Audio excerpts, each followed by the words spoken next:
This rich and creamy chocolate pudding is very simple to make and a favorite.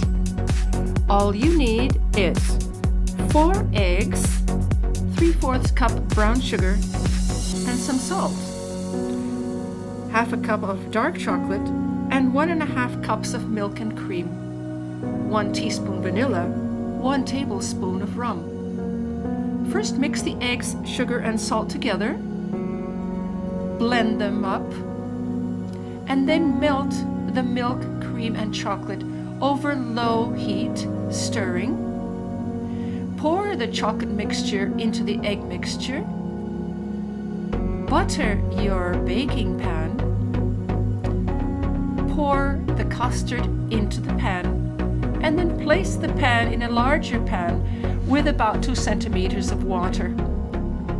Bake in a moderate oven for 1 hour until a knife inserted comes out clean. You may serve this custard warm or chilled with whipped cream. I hope you enjoy this dessert, and you may subscribe if you like. Thank you for watching.